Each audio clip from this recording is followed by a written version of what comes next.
আমাদের এই সমাজে এক শ্রেণীর মানুষ হচ্ছে শক্তের ভক্ত আর নরমের জম।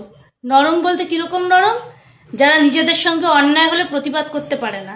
একসময় আমিই ছিলাম সেই রকম, যে প্রতিবাদের কোনো ভাষা ছিল না আমার।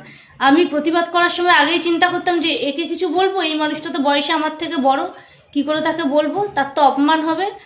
এটা তো আমার পারিবারিক কালচার নয়, এটা তো আমার সংস্কার নয়। কিন্তু এই মানুষগুলো কি ভাবতো বলুন তো আমাকে? বোকা, সহজলভ্য। আর আমার কোনো ভয়েস নাই, সবসময় সবার জন্য অ্যাভেলেবেল থাকি, সস্তা, এরকম ভেবে রাখতো। তো যখনই এই মানুষগুলো যোগাযোগ করতো না, কোনো একটা স্বার্থেই যোগাযোগ করতো। কীরকম স্বার্থ? কোনো একটা টপিক নিয়ে একটু কিছু লিখে দেবে, এটা একটু বলে দেবে।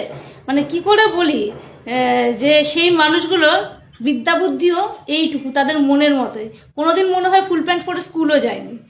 তবেই তারা দু কলম লেখার জন্য আমার মতন মানুষকে ইউজ করতো। হ্যাঁ, তাও কোনোদিন গর্ববোধ করিনি, আমি লিখে দিয়েছি। যখন বলেছে যে কাজে রয়েছি, হয়তো বাজারে গেছে, হাতে 3টে ব্যাগ আছে, তাও আমি ফোনটা রিসিভ করেছি, সেই সময়ও আমি তাদের হেল্প করার চেষ্টা করেছি, কিন্তু তারা কোনোদিন বিন্দু মাত্র আমার প্রতি কৃতজ্ঞতা দেখায়নি। এখন তাদের ইগনোর করলে কি বলে বলুন তো? প্রিয়াচন্দ চেঞ্জ হয়ে গেছে, এখন আর ফোন করে না, আমাদের ফোন রিসিভ করে না, ইগনোর করে, দেখলে এড়িয়ে যায়। নিশ্চয়ই কেউ বুদ্ধি দিচ্ছে। এগুলো কাদের কাছে বলে বলুন তো? কোনো প্রভাবশালী ব্যক্তির কাছে। এদের তো স্বভাব আছে যে যারা অযোগ্য লোক, তাদের সংগঠন বেশি, অযোগ্য ধান্দাবাজ, এরা কি করে, কোনো না কোনো প্রভাবশালী ব্যক্তির একটু কাছের মানুষ হওয়ার চেষ্টা করে। তো কাছের মানুষ হতে গেলে কি করবে? নিজেদের তো যোগ্যতা কিছু নেই যে তার কাছে দেখাবে যে আমার এই যোগ্যতাটা আছে, তার পরিবর্তে আমি তোমাকে এই যোগ্যতা, এই কাজটা করে দেবো, তার পরিবর্তে তোমার একটু কাছের হয়ে থাকবো। এটা তো বলার যোগ্যতা নাই। তারা আমাদের মতন কিছু যোগ্য মানুষকে বেছে নেয়, যার নিন্দা চর্চা সমালোচনা করে কোনো রকম সেই দিনের মতো দুটো রুটির অ্যারেঞ্জমেন্ট করে নেয় কুকুরের মতো। যাই হোক, এখন বলতে কোনো লজ্জা নেই, তাই বলেই দিলাম।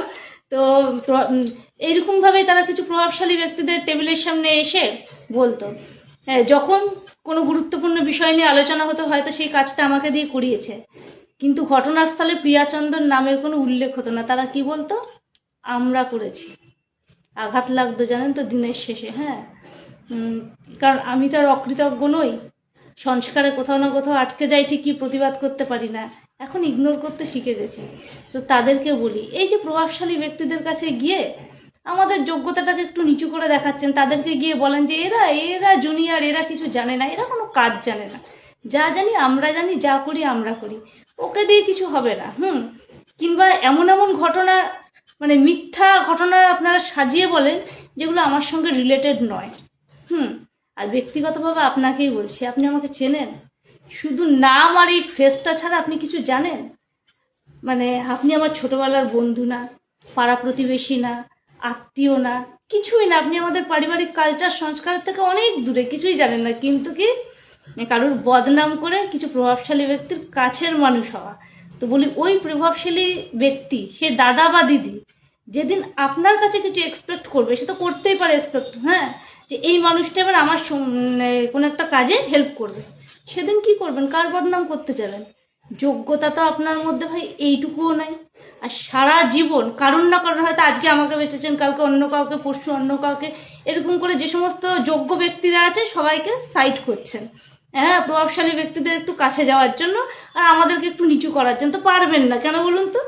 যারা প্রভাবশালী ব্যক্তি, হ্যাঁ, তাদের একটা চারিত্রিক গুণ আছে, তাদের কিছু দক্ষতা আছে, তবেই তারা সমাজের একটা উচ্চস্তরে বসে আছে।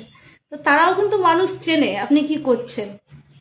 যেদিন আপনি নিজের যোগ্যতাটা প্রমাণ করতে পারবেন না, আপনাকে ছুঁড়ে ফেলে দিতে তারও 1 সেকেন্ড সময় লাগবে। কিন্তু আমি বা আমার মতন যারা আছে, তারা কিন্তু যেখানে ছিল সেখানেই থাকবে।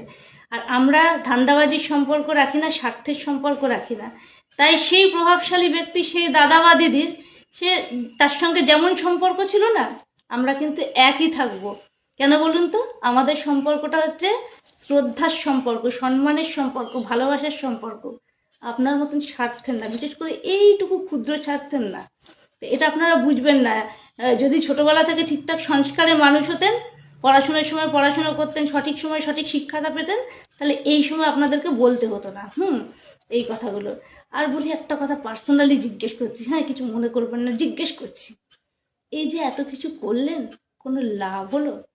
একটা মহিলার যোগ্যতা নিয়ে কাজ করিয়ে, অকৃতজ্ঞতার পরিচয় তো মানে আপনার রক্তে আছে, বুঝতেই পারছি আপনাদের মানে ফেস দেখেই বোঝা যায় দুর্নীতির দুর্গন্ধ এখন পেয়ে গেছি, না বলতে শিখে গেছি, হ্যাঁ, মানুষ চিনতে শিখে গেছি। তো তবুও বলছি, এই যে এত কিছু করলেন, কি পেলেন?